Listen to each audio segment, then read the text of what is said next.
As in the days of Saul and in the years before he led Israel, they were in servitude to the Philistines, who demanded of the Israelites tribute. So will it be towards the end of the 490 years from the entry into the land. This latter part of the period will be characterized by the sequence of warnings that are given in the epistle to the Hebrews: neglect, unbelief, apostasy, willful sin, obstinate refusal, and indifference. This will culminate in the prince, who is chosen by the people against the will of God and anointed, making a covenant with the man of sin 7 years before the return of the Lord to the Mount of Olives. This is the setting of Daniel 9:25 through 27. After the return of Christ in power and glory and the destruction of Antichrist, verse 24 will be fulfilled to the last detail. When the children of Israel left Egypt after the giving of the law, they moved over to Kadesh Barnea with a view to marching in on the land of Canaan.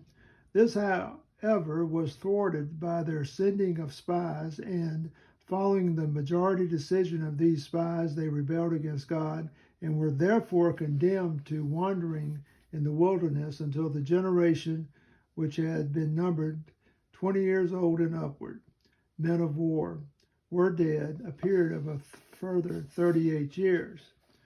This will not befall in the future restoration, but the entry into the land will speedily follow the gathering from all the nations to the wilderness of the peoples, wherever that may be.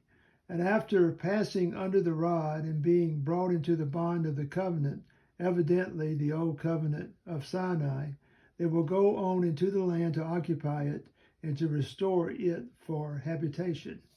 A number of passages indicate what they will find on arrival in the land: the cities burnt and in ruins, and the land devastated. Speaking of this time, the prophet Ezekiel in chapter 36, verse 24 says, "For I will take you from among the nations and gather you out of all countries and will bring you into your own land." This clearly identifies the greater Exodus. Verses 32 through 35 are given in Farah Fenton's version. "In the time when I cleanse you from all your passions and restore you your cities, and you rebuild the burnt ruins, and the desolate land that was a waste to the eyes of all who passed through it is again cultivated, they will ask, how has this country that was a desert become like the Garden of Eden, and is burnt and desolate and broken down cities, inhabited fortresses? Then the residue of the nations round about will recognize that I, the Lord, have rebuilt the ruins and planted the waste." Isaiah 60:10, "And the sons of strangers shall build up thy walls."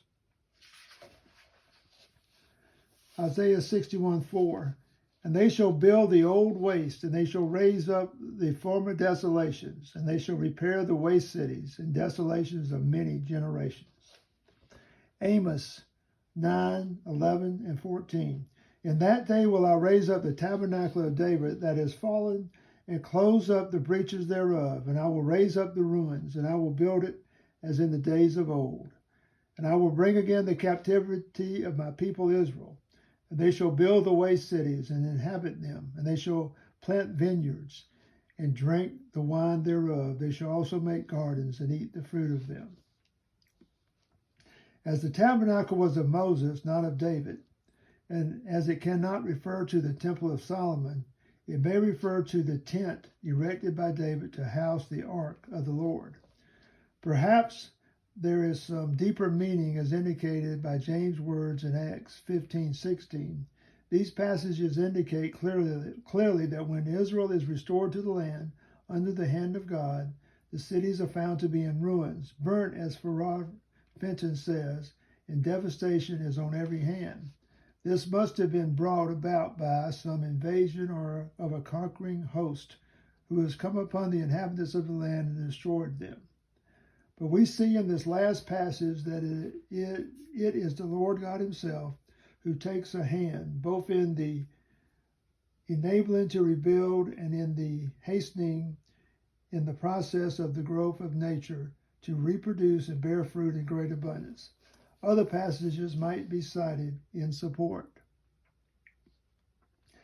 The process of reasoning from the scriptures that has been adopted has indicated that at some future date, when the fullness of time has come, God will step in and close this age of abounding grace, and man's day will come to an abrupt close. The church, which during this age has been formed, will be removed from the scene by his divine action, and from that moment he will return to his dealings with his people Israel. They are at that time scattered among the nations as he has scattered them 25 centuries ago, except for those who have returned under Zionism, the Balfour Declaration, and by force of arms. Formal religionists, materialists, communists, atheists alike, true Jacobites. All true Christian influence will have been removed from the earth. Only agnostic formal religion and atheistic politics remain. Control having been removed, the forces of evil will quickly take action in seizing their opportunity. The nations that surround Eretz Israel will attack, backed by Russian forces, and these Jacobites will be swept into the sea and destroyed. This catastrophe will be brought home to the Jews of the world and will presage an attempt to exterminate them, in much the same way that the attempt was made in the dominion of Ahasuerus by Haman. This Ahasuerus is identified with Darius Hystaspes by Martin Ansey in the Romance of Bible Chronologies, page 272. This was about the time of the first restoration. When the news of the intention was received, we read, and in every province, whithersoever the king's commandment and his decree came, there was great mourning among the Jews, and fasting and weeping and wailing, and many lay in sackcloth and ashes. Esther 4:3.